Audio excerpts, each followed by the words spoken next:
Thousands of businesses have been seized from their owners in Crimea under new pro-Moscow leadership since the region was annexed by Russia 8 months ago. Here's more. This once vibrant newsroom, which had been critical of the Russian takeover of Crimea, now sits dark and empty, shut down in August by the new pro-Moscow leaders. All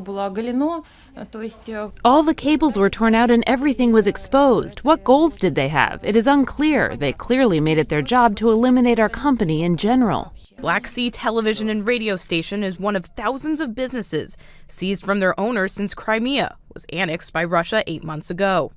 Crimea's leaders say the seizures, which they call nationalizations, are meant to reverse more than 2 decades of wholesale plunder by Ukrainian politicians. Over the past 10 years, the majority of state property was illegally stolen from the governments. All sorts of enterprises were privatized via fraudulent schemes, and the state didn't receive any money for those privatizations. But an Associated Press investigation found many instances of less noble practices. Legal owners forced off premises, businesses, farms, and real estate seized with no legal justification. That's what the lawyer of a bus company says happened. They wore masks and carried guns, and they entered the buildings, threw out the managers, and declared that the company would be bought. They showed us a decree from the State Council of Crimea and a decree from the Ministry of Transport. Ukraine's Justice Ministry says a preliminary estimate shows around 4,000 organizations have had their property taken, including the Masandra Vineyard.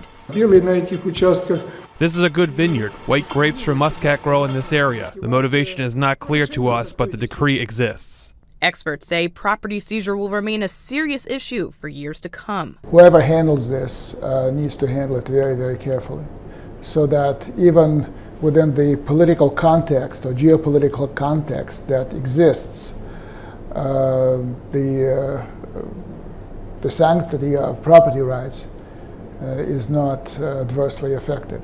Business owners say the beneficiaries aren't the Crimean people, but some of the local politicians under the name of nationalization. Emily Roseman, The Associated Press.